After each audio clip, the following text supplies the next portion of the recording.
Thank you for coming out to hear me speak today.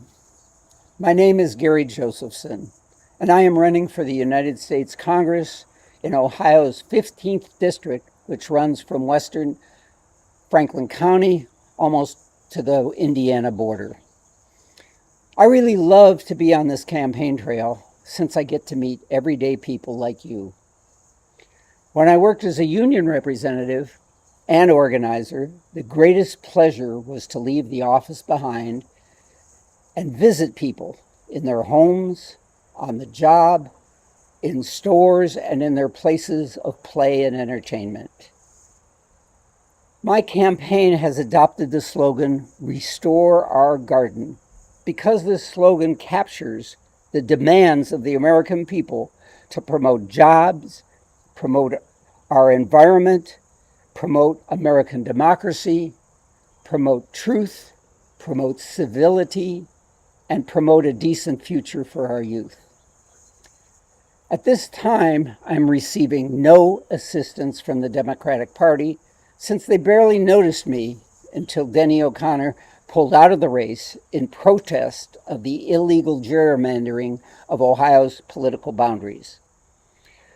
Well, being the unexpected candidate does have great benefits. I can speak the truth, and you can vote for a person whose most important qualifications are that he is comfortable with his fellow citizens, believes in representative democracy, and takes seriously the responsibilities that go with representing you. I ran not because I needed a job, but because I believe in serving the American people. It means a lot more than calling people names, living on lies, or leading a mob down the street to intimidate our elected officials.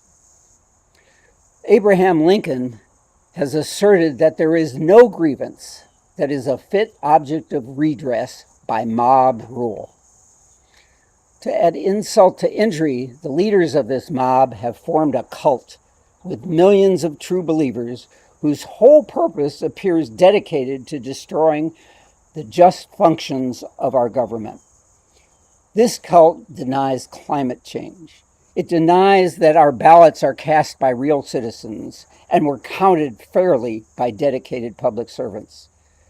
This cult denies a sickness was dangerous, which killed 1 million Americans.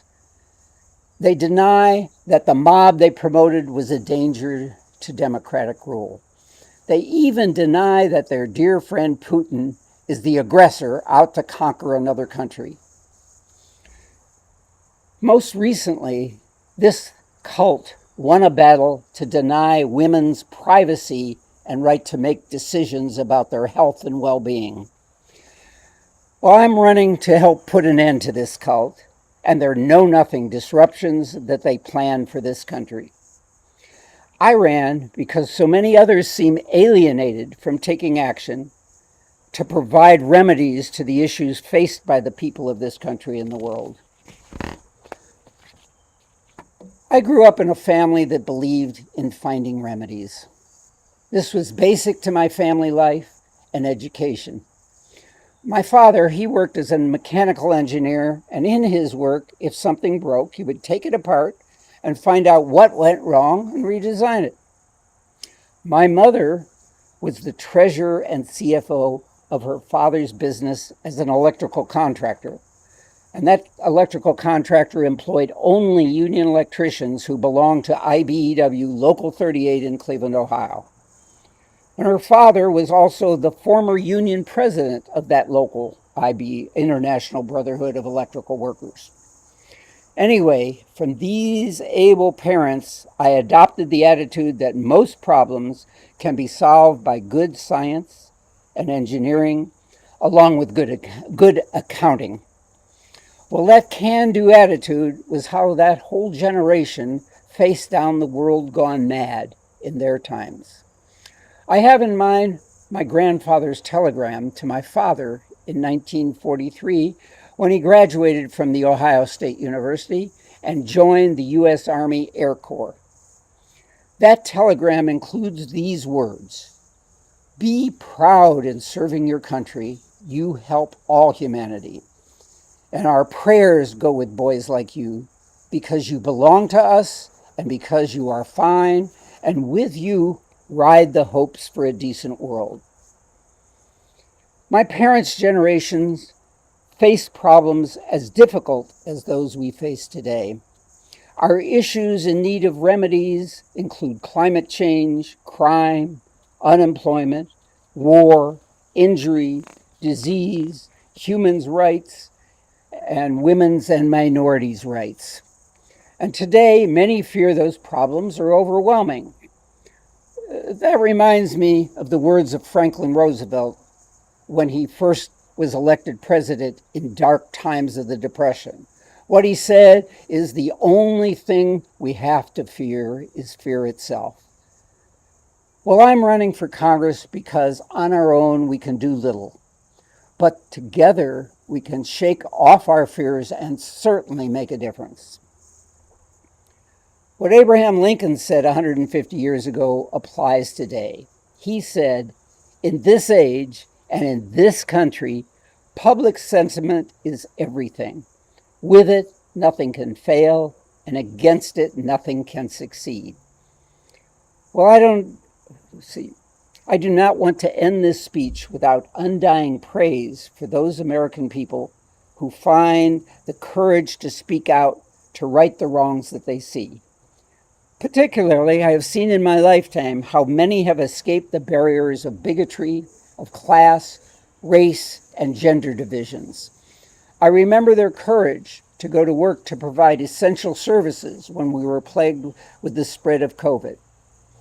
I have seen people rise to the occasion and right the faults of this whole nation during the civil rights era and the movement to end the cruel Vietnam War.